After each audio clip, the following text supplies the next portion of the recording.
rise, please.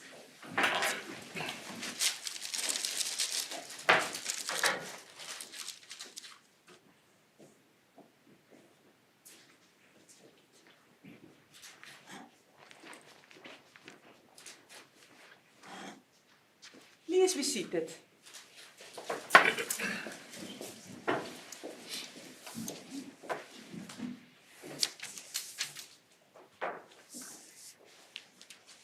Hereby I open this academic ceremony in which Negash Haile Dedho will defend his academic thesis, The Good, the Bad, and the Ugly, Host Country Corruption, Multinational Firms, Foreign Direct Investment, and Innovation. May I invite you, Negash, to present a summary of your study and the conclusions of your thesis. Thank you, dear professor, dear highly esteemed members of the Corona, dear supervisor, dear friends and the family. Thank you for being here today. In the next 15 minutes, I will present the summary of my PhD dissertation titled The Good, the Bad, and the Ugly, Host Country Corruption, Multinational Firms, Foreign Direct Investment, and Innovation. Let me start with the big picture. Why corruption matters for development. So corruption is not just a moral problem, but it has massive social and economic costs. Estimates suggest that corruption costs the world about $3.6 trillion a year, and the developing countries alone loses about 1.26 trillion. But this is just estimates, not the actual numbers, because corruption payments are made through hidden channels. So it's not possible to find the actual numbers. Beyond these numbers, corruption inflates costs, fuels uncertainty, and undermine the public trust in institutions.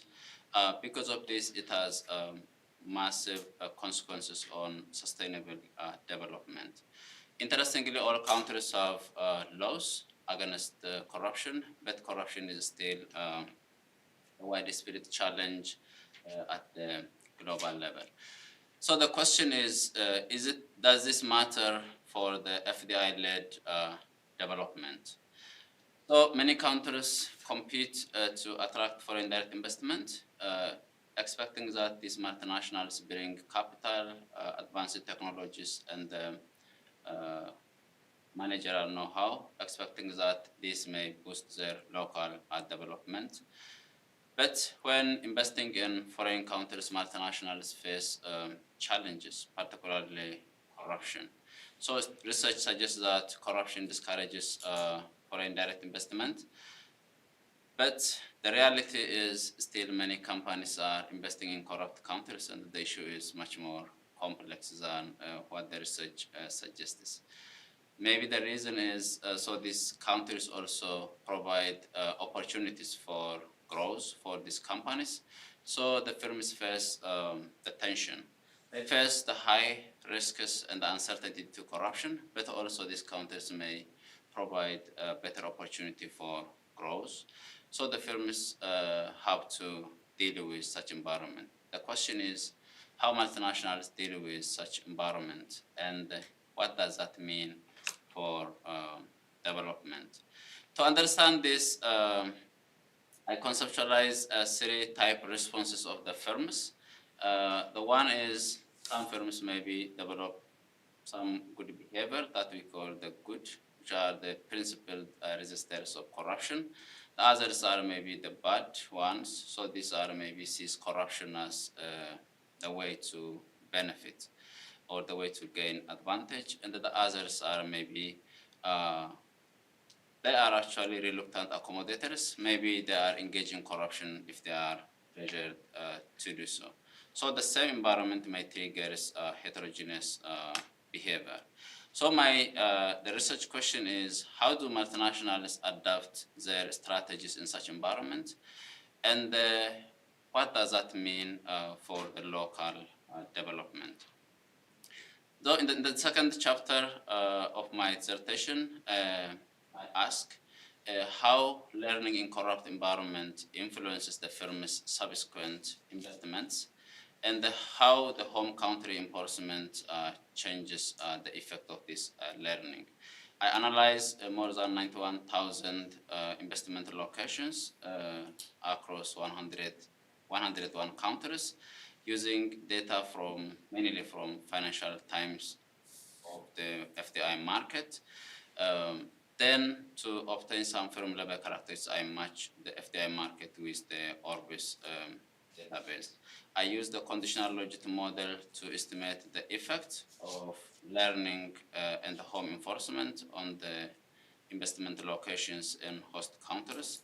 And then I model experience and the home enforcement as interaction terms with corruption.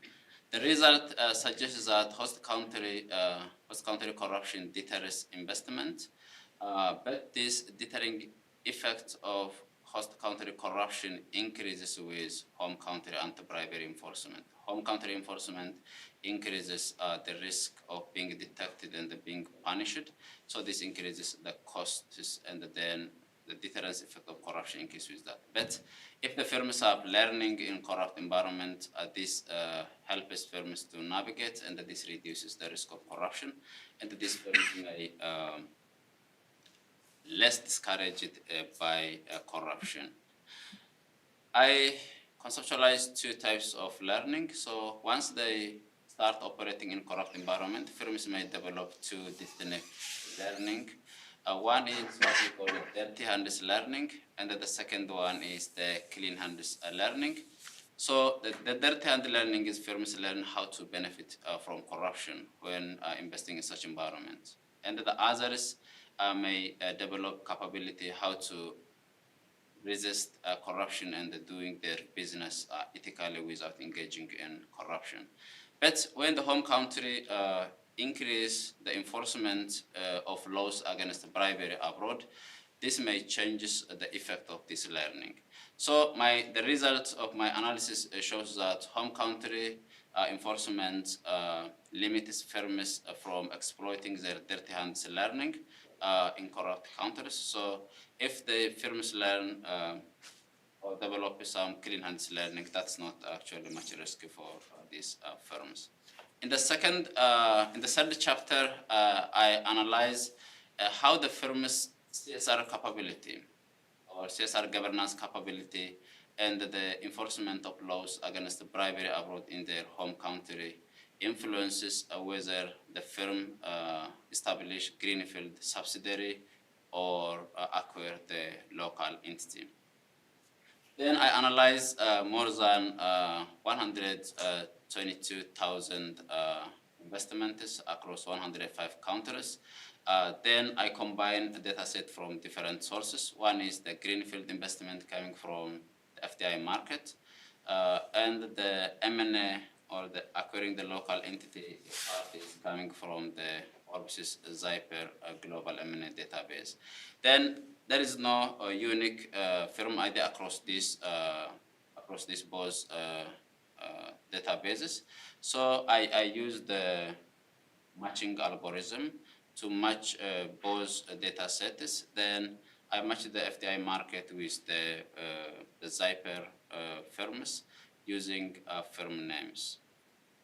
Then I estimate the effect of CSR governance and the home enforcement using the three-way fixed effect. So in this case, I control for the host country, home country, and the industry fixed effects because this data coming from different sources, and then maybe there is some heterogeneity, and then maybe unobserved heterogeneity may cause the problem. So to control this, I control for that one. Then the result of this shows that corruption increases firms' preference to establish greenfield subsidiary in corrupt environment, and that this preference increases with firms' governance capability and home country anti-bribery enforcement.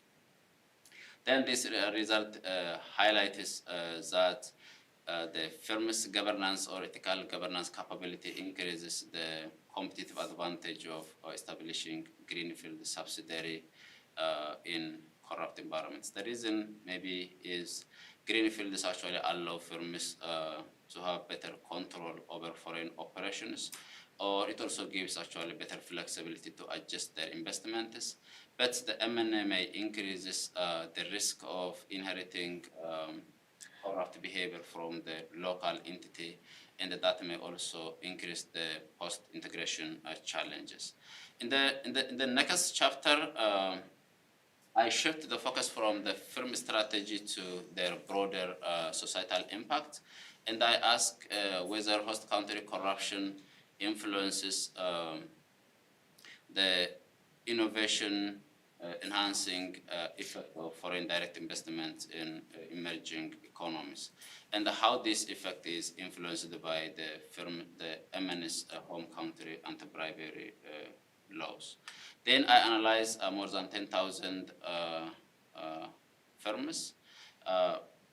The data coming from the World Bank Enterprise Survey, and the data actually comprise about 47 countries.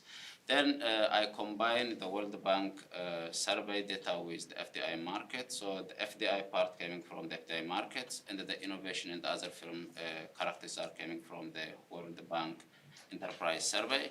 Then I distinguish two types of FDI. One is the FDI in the horizontal industry, and another one is in the vertical industry.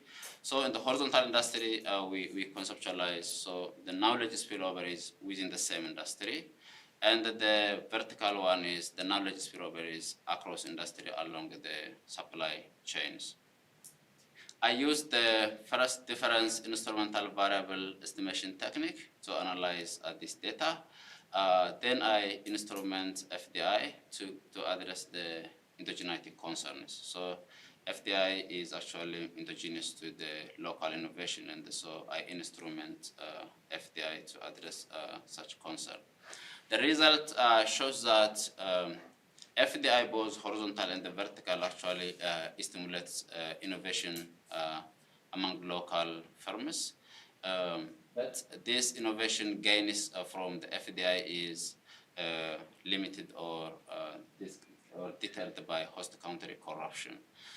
This is because the host country corruption actually increases the costs and the uncertainties, and also it actually undermines the relational capital, which is relevant for the innovation enhancing knowledge spillovers. But part of this discouraging effect of corruption may be addressed by home country anti-bribery enforcement, because if the firm is subjected to strong anti-bribery enforcement in the home, they may maintain high standards and also transparent relationship with their local partners, and this may improve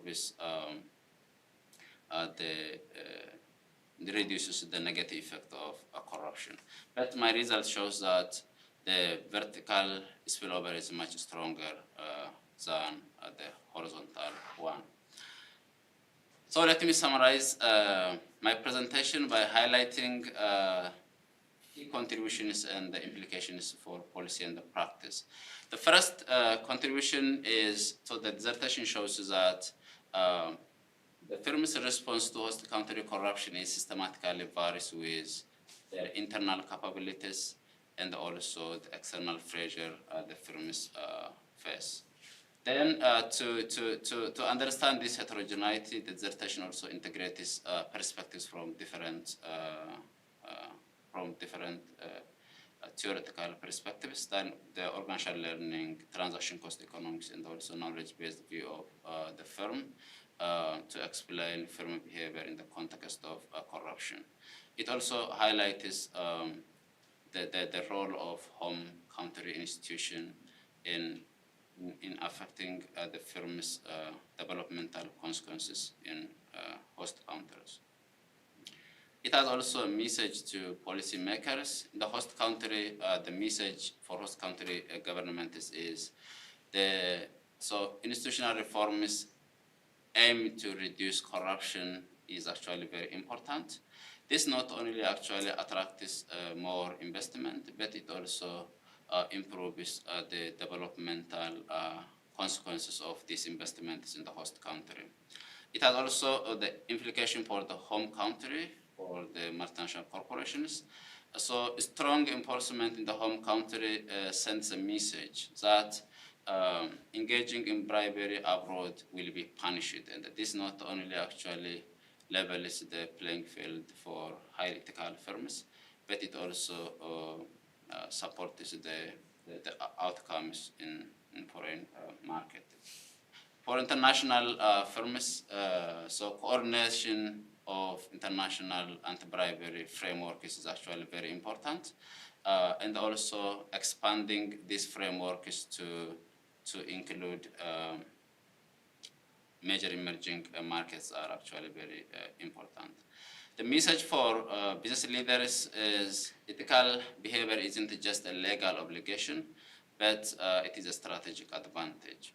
So firms build their institutional capability grounded in ethical governance, may able to navigate corrupt environments, and that this also improves their competitive advantage when operating in weak institutional environments.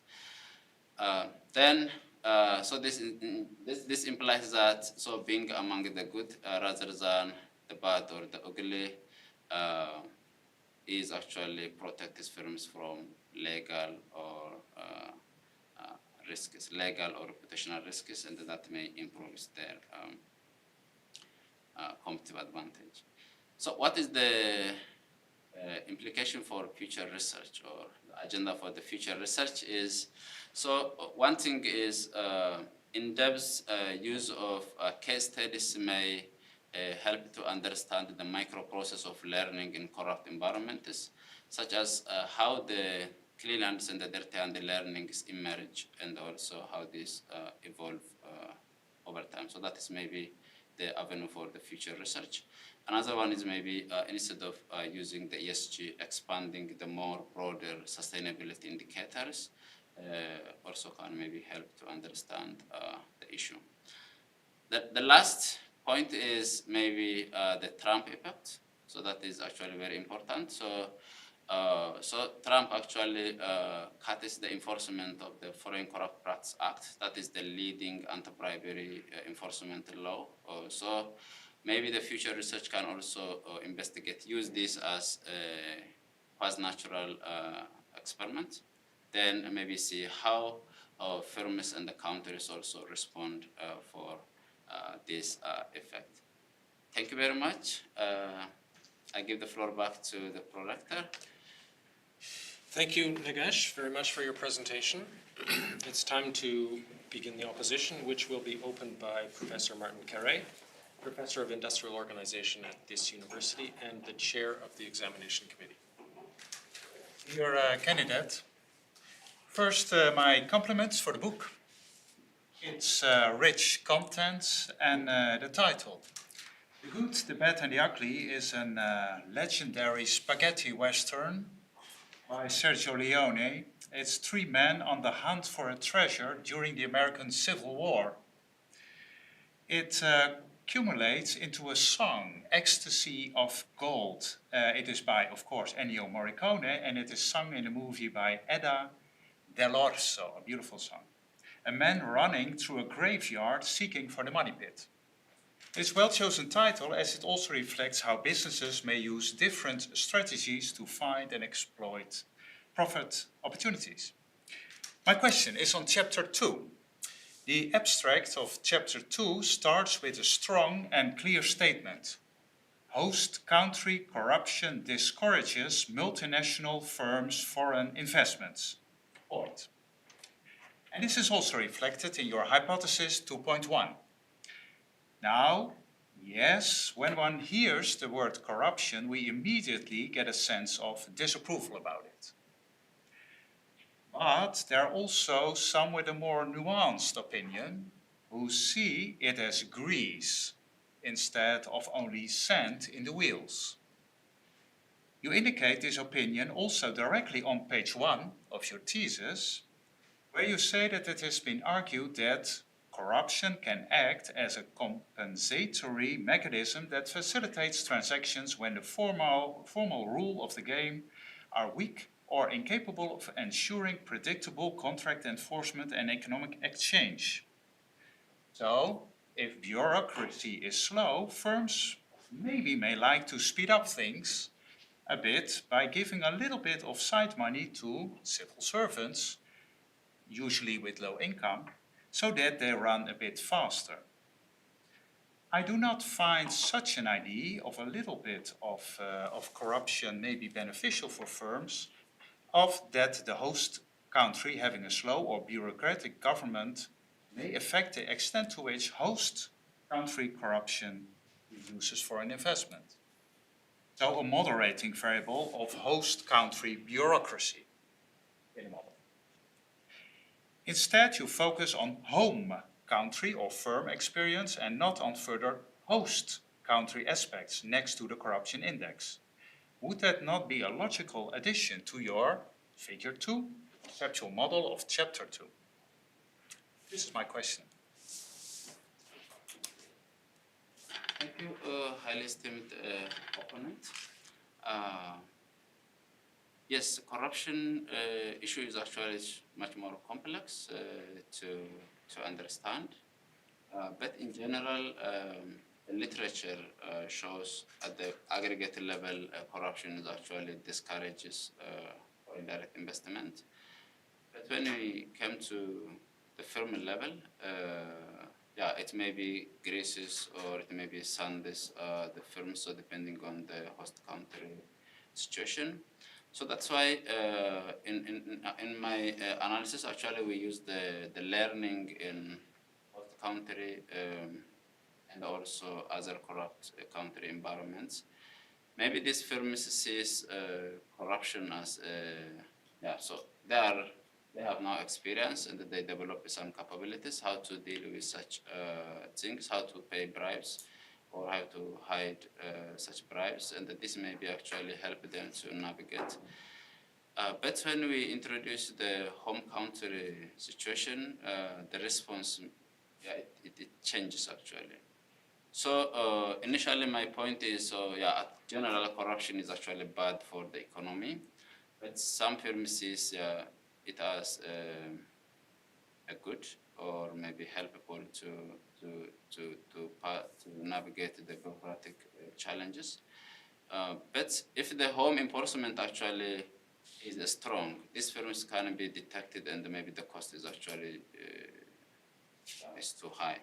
So in that case, the firm sees, instead of looking it as good, maybe they can see it as risky, then they can avoid maybe investing in such environments.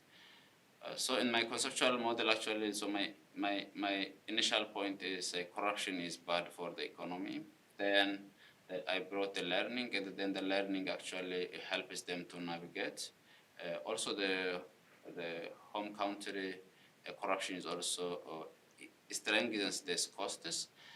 But when we bring the learning and also the home country, so the situation actually changes. So some firms with better capability and some firms with bad capability, maybe home enforcement, their response to home enforcement is actually changes. That's what I try to indicate in my...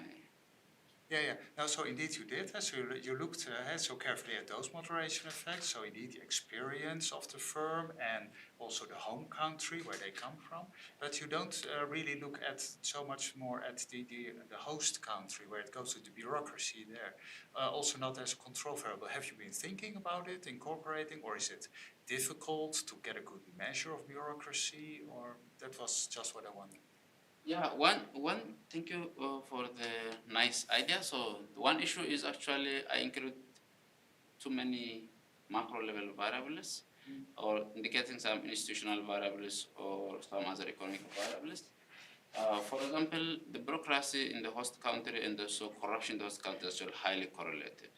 So if I brought these two things together, already corruption explains the bureaucratic challenges in that country. So if there is the weak governance issue in the host country, almost the corruption is actually high in that country. So countries with better institutions are actually less corrupt.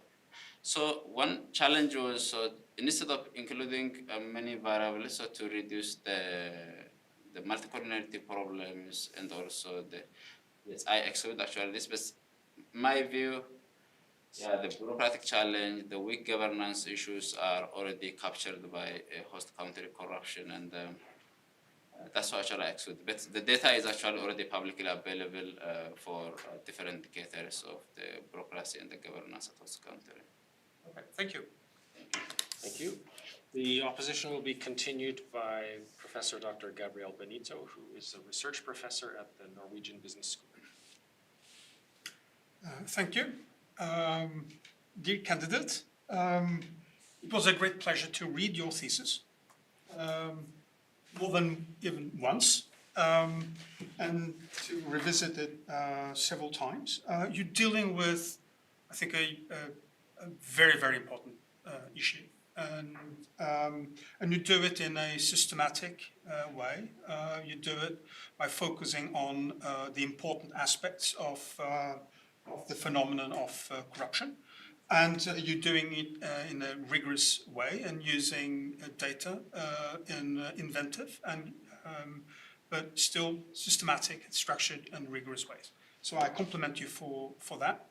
It's also a joy to read it. It's a well done thesis, in my opinion. It doesn't mean that everything shines very brightly. And I'm going to zoom in on one of the topics that you deal with, namely the strategies for entry into foreign markets that you investigate in Chapter 3.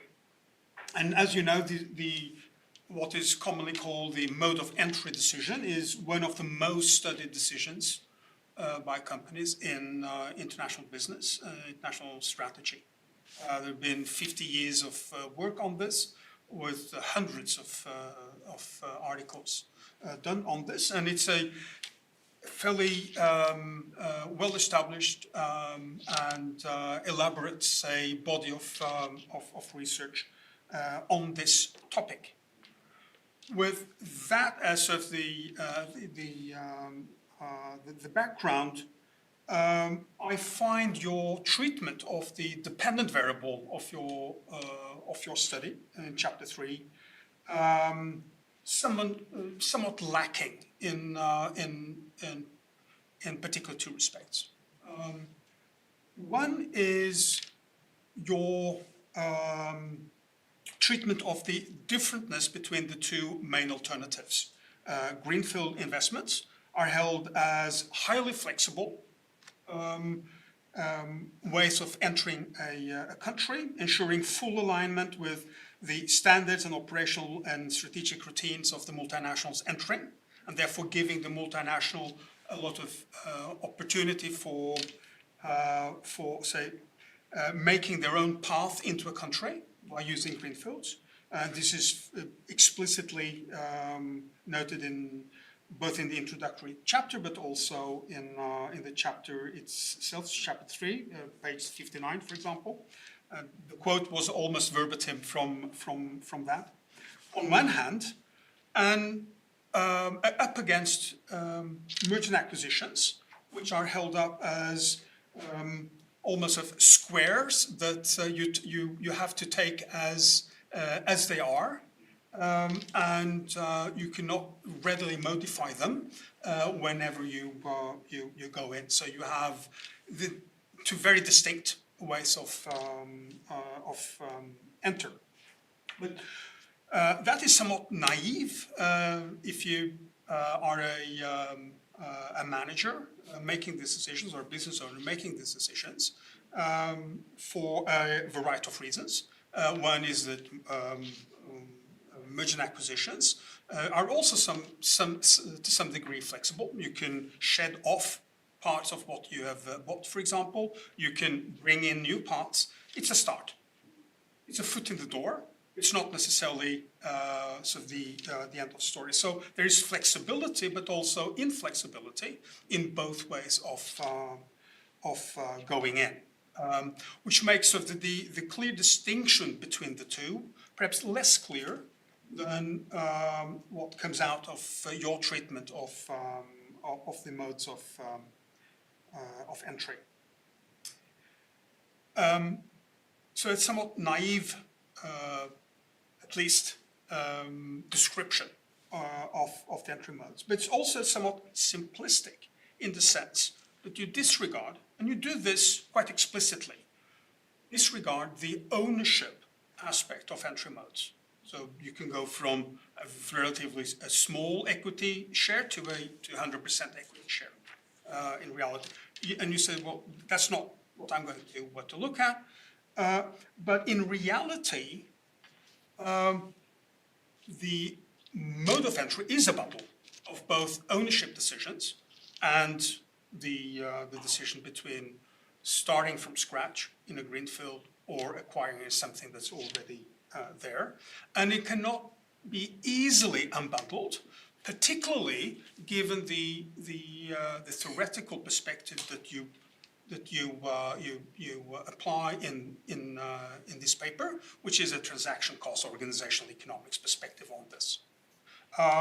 This comes quite clear, for example, in perhaps one of the most sort of comprehensive overviews of the literature on this by Keith Browders and Jean-François Hénard, 2007, Journal of Management, where the difference between the ownership and the mode of establishment, or the way that you actually acquire assets in a foreign country, are treated together rather than, but as an orthogonal, distinct aspects. Now, this is important for a variety of reasons. Your characterization of the entry mode is, say, partial, which would be okay if one had sort of controlled for the ownership variable in some way, empirically, which you do not do, or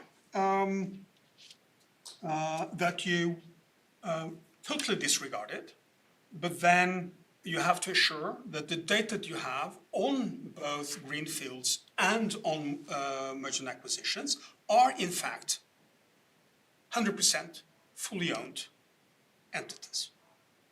And you may want to explain to me sort of how that works, because you are taking data from two different sources, probably with different definitions and ways of collecting the data and sorting the data and classifying the data as your basis for the measurement of your dependent variable.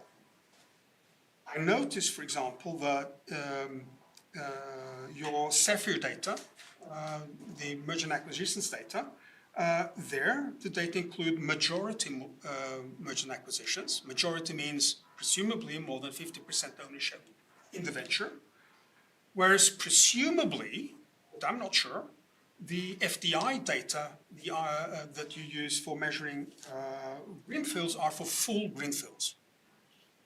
Means that anything but 100%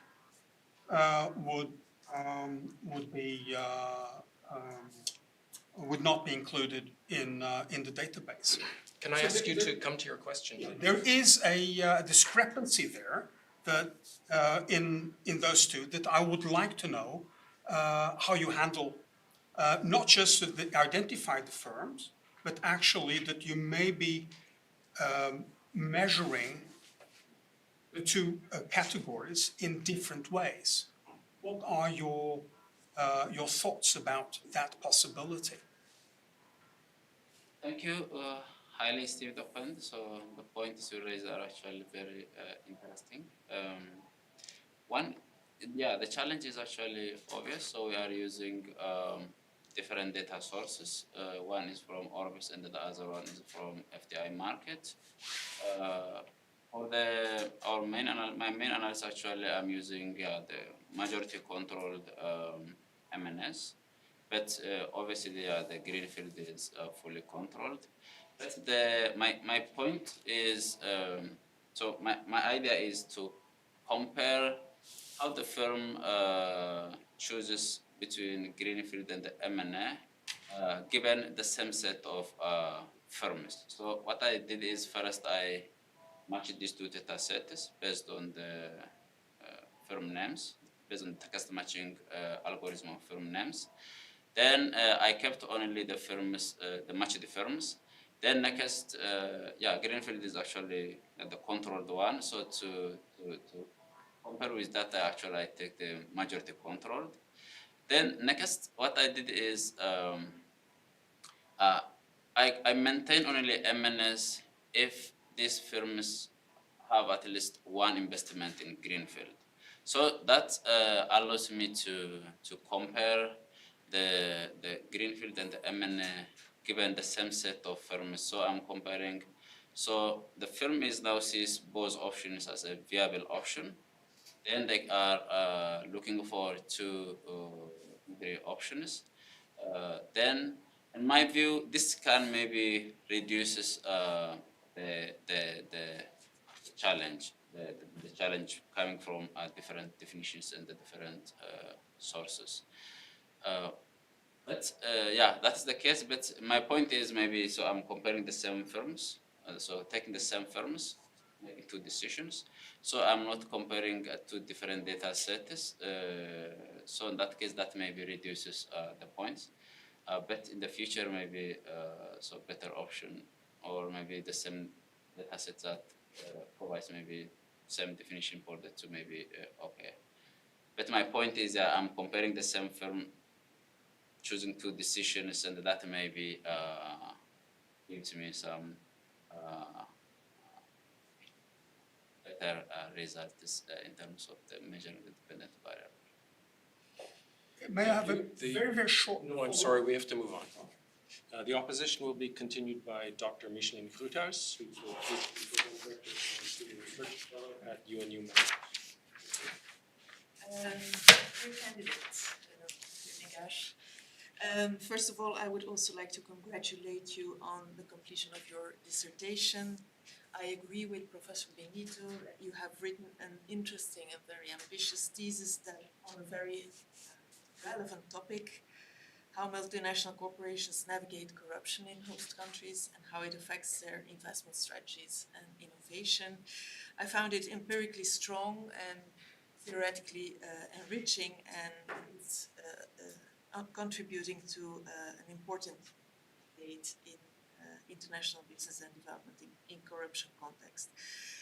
Having said that, I would like to come to my question. It's about chapter 4. Throughout your thesis, you have consistently examined the influence of home country anti-bribery laws that you measure by the OECD Convention. It is convincingly integrated in the chapters 2 and 3, where you look at the impact of the enforcement on multinationals from these countries, like investment strategies. And you look at it to disentangle the role of dirty versus clean hands in chapter 2, and also the interaction with corporate social responsibility capabilities make intuitive sense, as firms with stronger corporate social responsibilities are likely more responsive when they are incentivized by home country legislation. So that is actually intuitively clear, or let's say understandable. In chapter 4, however, you take it a step further. You look at the impact on innovation in local firms. So there, the reasoning for including home country anti-bribery enforcement as a moderator is less straightforward. You argue that it matters for the innovation spillovers of multinational companies, but for me the mechanism is not that clear. You can imagine various channels how that could take you from higher enforcement in home countries to better practices in multinational companies. but to bring it then to the next step of innovative performance of local firms, I would like you to explain the mechanism a little bit more in detail. Can you elaborate? Thank you, highly esteemed opponent, for the nice question. Yes, I agree. In chapter 2 and the 3, this is actually straightforward. In the fourth chapter, the idea is yes, firms are actually still investing in the host country. And my question is how the home country institutional pressure influences their innovation outcomes or spillovers in the host country. Then, actually, this is maybe also related with chapter 2 and the 3. So in chapter 2, what we said is the firms develop actually clean and the dirty hands learning.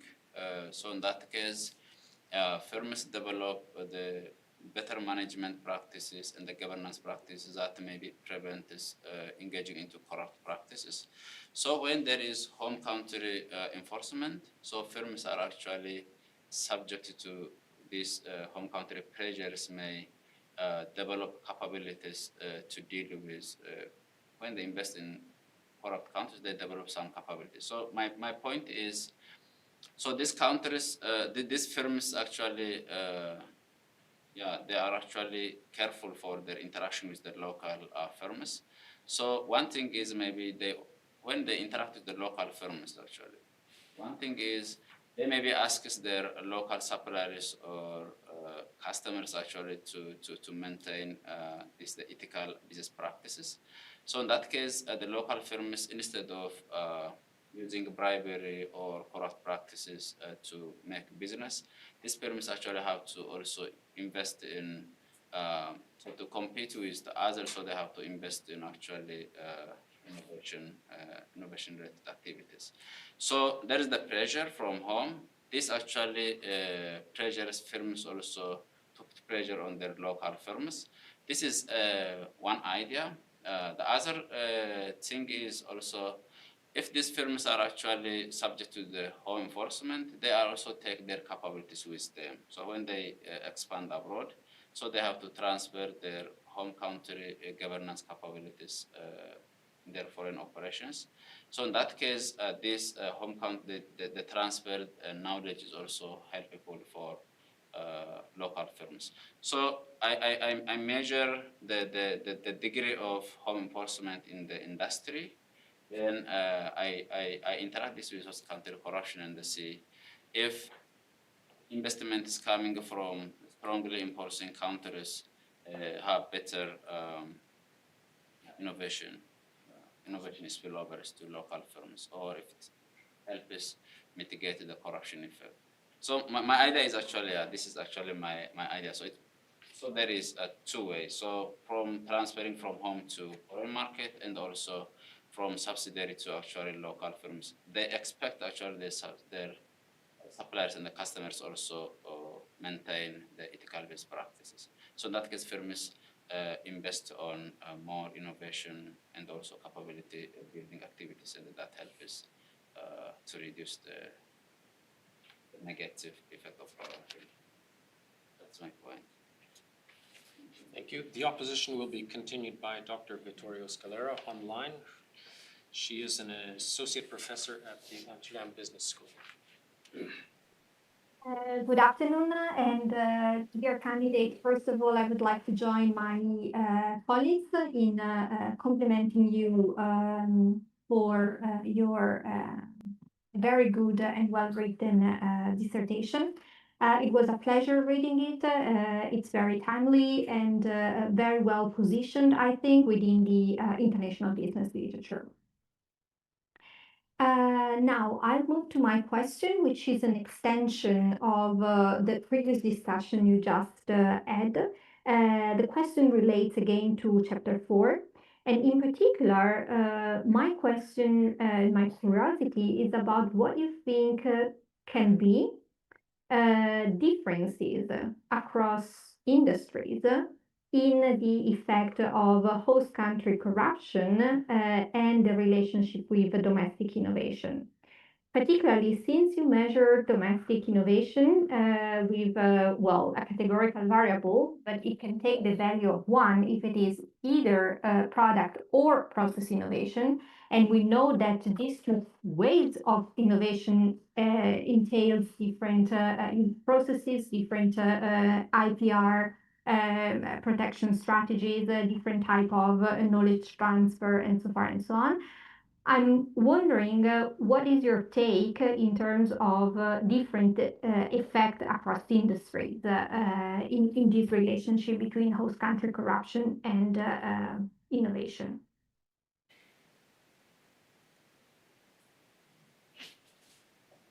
Thank you, highly esteemed opponent. Yeah, so there is actually differences, but my empirical strategy is actually I'm using the first difference estimation technique, and that maybe controls heterogeneities across industries, or say unobserved heterogeneity over time, but still is not maybe controls time barring heterogeneity. But so since I'm using the first difference estimation approach, so I expect so this controls the time barring heterogeneity across industries as well. And then some supplemental analysis actually I use also maybe so across the industries there may be some absorptive capabilities may be different across industries, and that I use the like R&D and also training indicators, and I develop with the indicator for absorptive capability, and then I split the sample into high absorptive capability and the lower absorptive capability, and then I test for this. So in my view, this approach may be controls for the differences across industries. But when I'm using the first difference estimation, yeah, so yeah, it's actually maybe, yeah, it's okay maybe for me, but yeah, that's my point. Thank you. You have follow-up? Yes, if I may, very quickly. So my questions were more theoretical than empirical. I do appreciate that in your model you already account for time invariant industry-specific effects with, fixed effect models. My point was more related to what is your theoretical prediction, especially since you use knowledge-based view. I'm wondering, whether you expect some industries, it can be differences, for example, between manufacturing and service industries, or particular type of industries that are more, high tech, for example, compared to low tech. If you see, if you expect differences in this role of host country corruption. Yeah, thank you very much. So yeah, so maybe the future research, maybe I will integrate the industry level heterogeneity beyond the current approach, and that's a very helpful comment in the question. Thank you. Okay. The Thank you. opposition will be continued by Professor Dr. Arjen Slangen, Professor of International Business at KU Leuven. Dear candidate, let me also compliment you on your thesis to start with. I find it to be very coherent. I find all three papers quite rigorous and to make clear contributions to various streams of IB research. I also think the thesis is quite well written, and I would also like to congratulate you on your generally well articulated justifications for the conceptual and empirical designs of the studies. My question relates to your key independent concept, host country corruption, and especially the way you measure it. You measure it, at least in the first two papers, by a country score on one of the World Bank's 6 dimensions of governance quality. I know from experience, having used these data as well, that the 6 dimensions are actually quite strongly correlated with one another. So I therefore wondered how you can be certain, or at least sufficiently confident, that the effects that you uncover are really driven by a country's corruption level rather than by other aspects of its governance quality, such as political stability in a country, the strength of the rule of law, and so on. That would be the first part of my question. Thank you, highly esteemed opponent.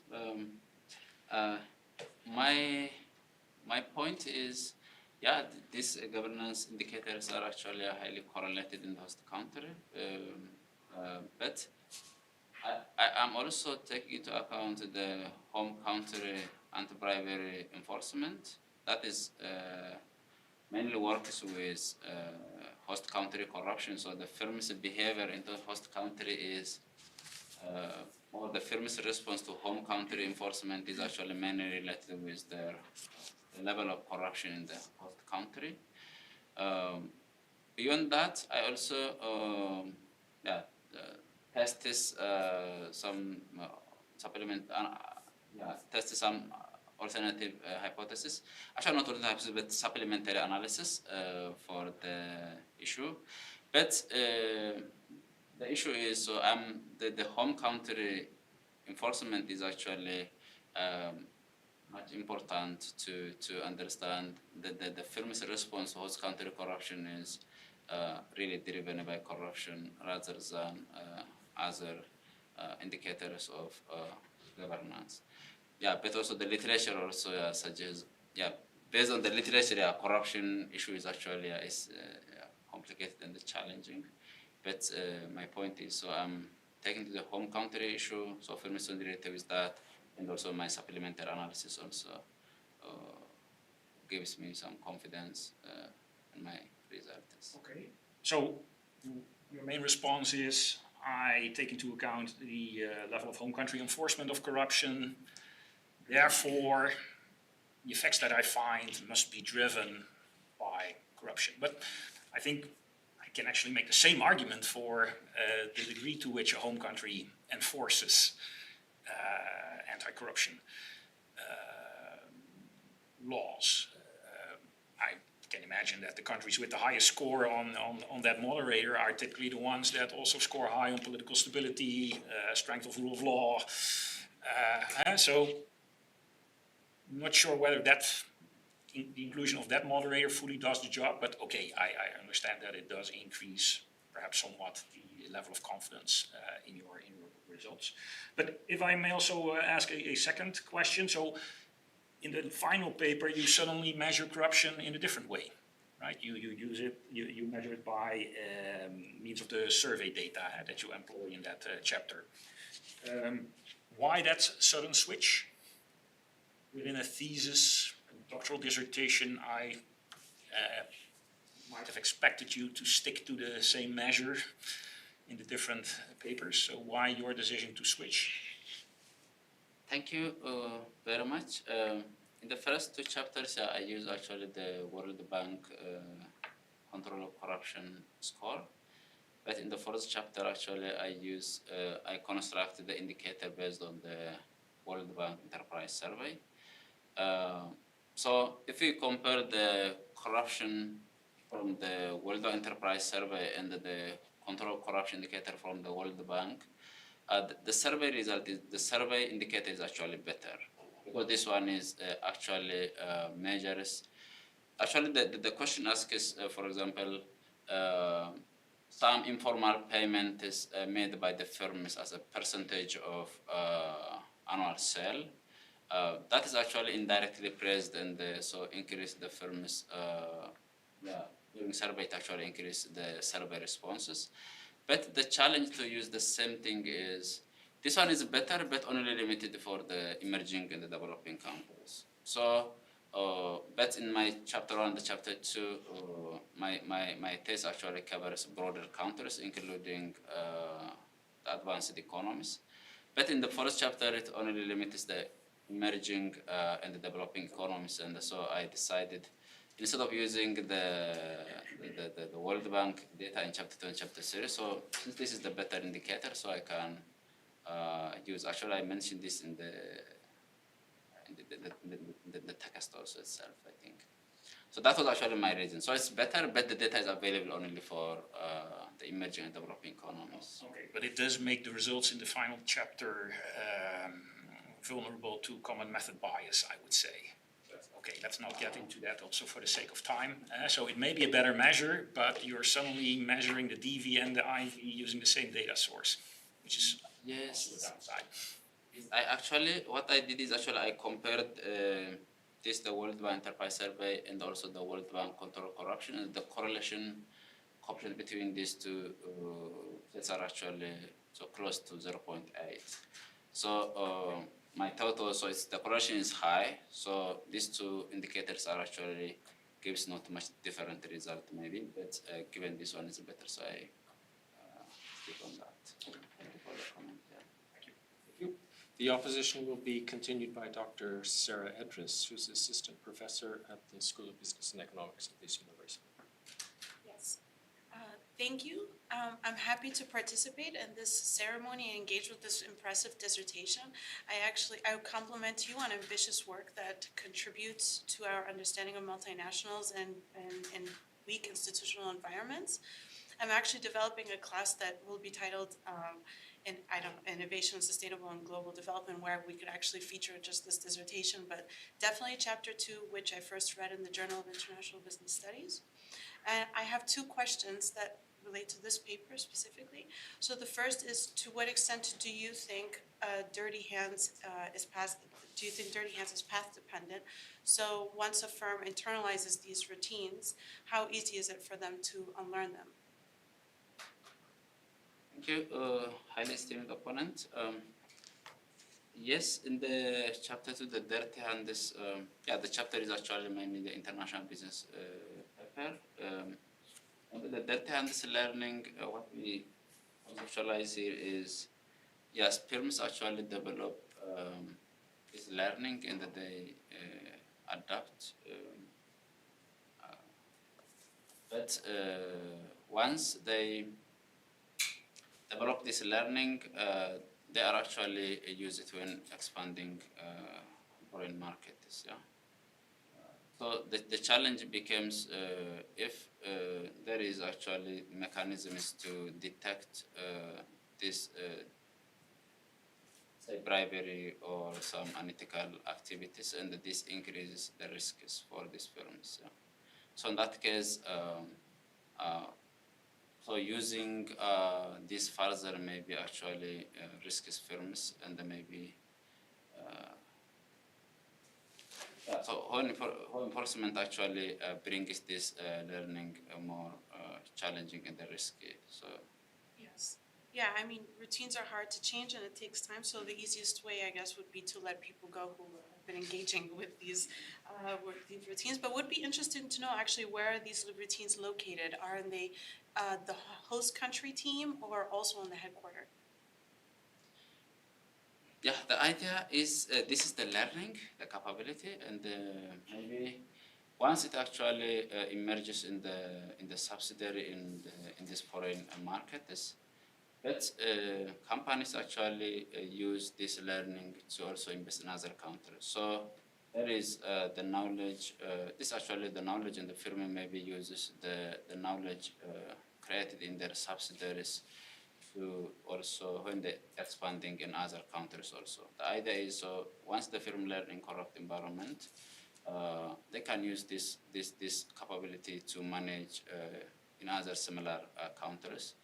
So my expectation is there is maybe, so this the cumulative one is actually it emerges at the subsidiary level, but it should also transfers to the headquarter. That's why the decision to expanding abroad is actually made at the headquarter level, and this headquarter, the management at the headquarter uses this knowledge to expand in other corrupt countries. So it should be in both subsidiary and at the firm level. Oh, okay, well, yes, I mean, if those routines also reside in the home country, then unlearning would be a lot more difficult, so. Okay, I actually have another question, and it relates to one that you received earlier. You mentioned that, you mentioned in your dissertation that it is difficult to capture clean versus dirty hands learning, and you infer corruption based on the type of enforcement. So I was just wondering whether there's an alternative way to measure this, and since you actually answered this, I have an idea of my own, and I wanted to know if this was possible or if there's data available on conviction for corruption in courts. Is this something that's available? Currently, no. Okay. So there is no data, but in my presentation at the, so in my suggestion for the future research, actually, what I think is, so maybe in-depth case studies, maybe give us some idea to how to actually measure how this knowledge is actually emerged and how it also evolves. So maybe, so my thought is maybe the case studies maybe give some good idea to measure. But currently, so we are impairing actually based on the experience and also interacting it with the whole enforcement. Yes. Thank you. Thank you very much. Well, the time is up. We're waiting for the beetle to appear. We may have time for one very, very brief question. Well, I can start at least. Likely I will be interrupted, but no problem. No problem. My second question is also on chapter 4. It's a beautiful chapter, the measure of innovation. On page 100, exactly 100, you introduce this measure. It's 0, 1, 2. So where the 1 means either product or process innovation, and 2 means both. Well, it's a bit odd to simply add up two quite unequal notions, but okay, you made that choice. But I would thought, why would you not estimate 2 separate probit models? 0, 1, process, 0, 1, product innovation. And maybe a bivariate, if you want to make life more sophisticated, a bivariate probit. Why did you really want to go for a 0, 1, 2 measure and kind of have product and process in one measure? Thank you, esteemed opponent. My point is actually, I want to see the extent of firms' engagement in innovative activities. So in that case, Ora est. 1 or 2 sentences to finish. so the idea is, so I want to, how the extent of actual innovativeness actually I want to test. So there is product and there is process. Actually, to indicate, I took only product and included this in my supplementary analysis. But here my point is, so I want to see to what extent the firm's innovativeness is influenced by this corruption. So if they engage in broader innovation activities, so I include both. But maybe firms engage in some single sector, but I want to see the broader engagement in innovative activities. Thank you. All rise, please.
Please be seated.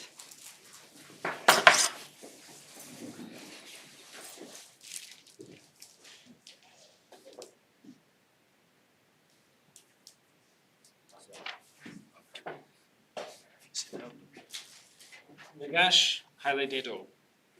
The degree committee here present has assessed the quality of your thesis and your defense. In view of its positive verdict and taking into account your previous qualifications, the degree committee has decided to grant you the degree of doctor. Professor Belderbos is authorized to confer upon you this academic distinction in accordance with Dutch university custom. I invite your supervisor to take the floor. All rise, please. Yes, and in accordance with these rules, I have to ask you one question before we can grant you the degree, and you have to provide a good answer for that. Following question. Do you promise to work in accordance with the principles of scientific integrity at all times, to be careful and honest, transparent, independent, and responsible? Yes, I promise. Very good. So by the authority vested in us by law and in conformity with the decision of the committee here present, I hereby confer upon you, Negash Haile Dedho, the degree of doctor and grant you all rights attached by custom and law. As evidence of this, I now present you with the degree certificate signed by the rector, the secretary, and the other members of the committee and affixed with the official seal of the university.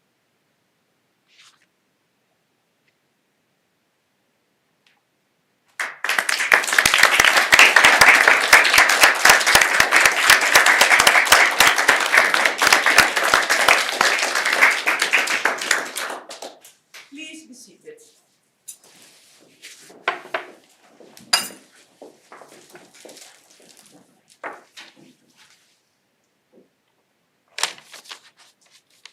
Dear Negash, dear Dr. Negash, dear Dr. Dedho. It sounds very distinguished, and yeah, you deserve it. So it's a result of years of hard work, determination, but also your analytical skills, your academic curiosity, and a great motivation to bring this to a good end. So it's a pleasure to be the first to congratulate you with your degree. But I think we should talk a bit about how did you get here, and how did it start, and to talk a little bit about your journey, your dissertation. So we started, I think, in January 21. I looked at my email records. And you were exploring directions for your doctoral proposal. And in your first email to me in January 21, you asked for a meeting to discuss your ideas, and you wrote, and I quote, "Particularly, I am interested in strategies and spillover effects of multinational enterprises and foreign direct investment in developing." This was a statement with a lot of predictive value, because that's exactly what you got in your final chapter. So we went on to discuss what the proposal would look like, and we came to sort of matching insight on the role of corruption. And in all your chapters, you find that there's a very important role for anti-bribery laws in home countries to influence the behavior of multinational firms in the right direction, in the good direction. I think that's a very important finding, and you already mentioned it, but against this evidence in your dissertation, it's a pity that the Trump administration recently decided to put on hold the most influential anti-bribery law in the world, which is the Foreign Corruption Protection Act in the US. It's a pity, but if there's any geopolitical strife, the ethical standards are the first that are strongly in the bin, as we understand now. Anyway, so let's go back to your trajectory. I think you have been on a trajectory with relatively steady progress. And what I, in this progress, especially admire is your independence. Usually, if I am advisor of PhD students. The PhD students call me quite often, and then we have to make some space in my agenda, and then we have a meeting. But in your case, it was a bit different. Actually, you did not really contact me. I think maybe out of respect, you never bother the professor if it was not really necessary. So in practice, I often contacted you for a meeting to discuss progress of your research. And unfortunately, you had made progress, so we could decide on what direction further to take. But sometimes you had been working in a direction that finally did not prove to be so productive. So we had to recharge a bit the direction. So it proved to be actually quite useful to meet a bit more regularly. So I would advise you, regular meetings and discussions with senior staff, colleagues, do pay off, and so please don't restrict, be restrictive in asking these people to talk to you. So I think your progress was quite remarkable because you have to take into account that you had to work in very difficult circumstances. You arrived in COVID times, your restrictions, isolation, online teaching instead of teaching in class, lots of stress that I gave. But also then relatively soon after you arrived, civil war broke out in your own country. And you had to do your utmost to ensure the safety of your family. Fortunately, you could bring the family here to Maastricht, but it was very demanding on visa applications, on documentation, finding housing, finding schools for the children, and so on. So that requested a lot of your attention. Of course, it was a big relief to have your family here, source of joy. But at the same time, it was not so easy, I think, to support your family just with the Union Merit Scholarship. So it's remarkable that you achieved this. But also mentally, I think it was quite of a challenge to balance your work on the dissertation with the attention that your family demands, and especially also your children that go to school had to adapt to education in Dutch. On top of that, you also had some health issues, and you underwent eye surgery, and it left you unable to work on the dissertation for some time. So I think it's quite amazing that you finished your dissertation still well in a not in say that you did not face so much delay in finishing your dissertation. And I think that attests to your perseverance and determination to really finish your work here. Because you didn't only finish your dissertation, you didn't only work on that, but you also focused on gaining teaching experience, and you attended teaching workshops, and you even obtained a teaching certificate, the University Teaching Qualification, UTQ, or in Dutch, the BKO. And I think this is an important achievement because it will help you also in finding a job in the academic labor market later on.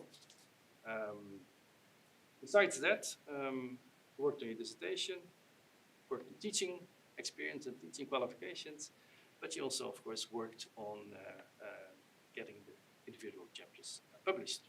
First chapter, as we heard, is already published in the Journal of International Business Studies. That's the top journal in international business field.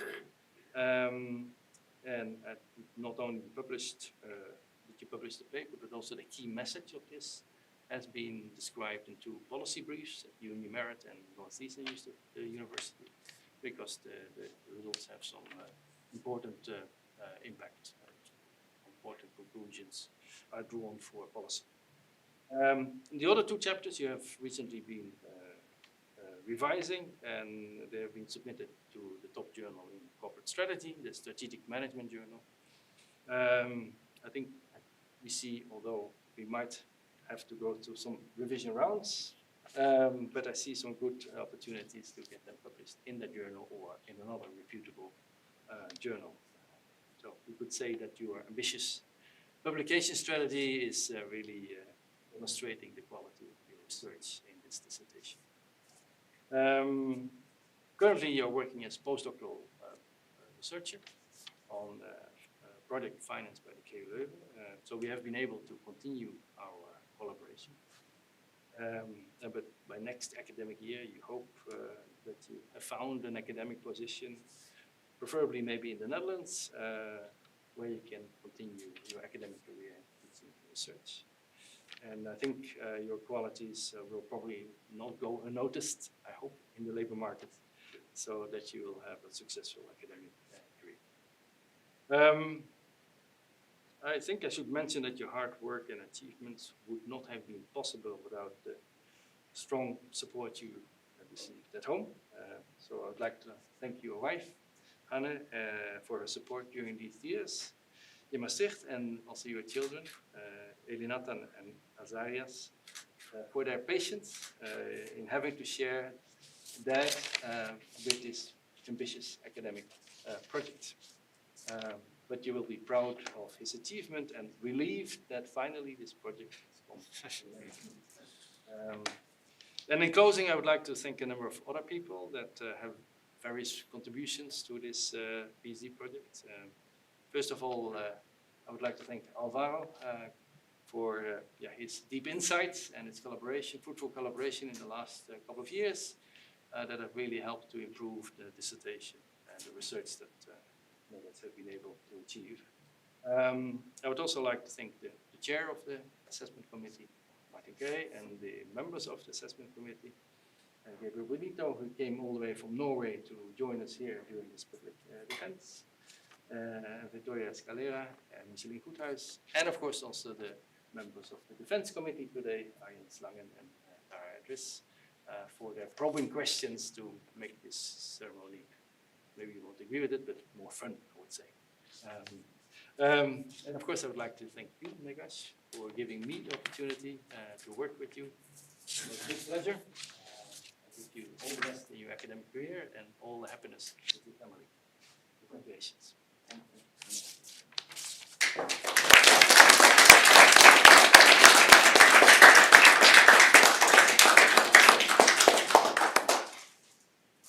Dear Dr. Haile Dedho, also on behalf of Maastricht University, I congratulate you with the degree you have acquired.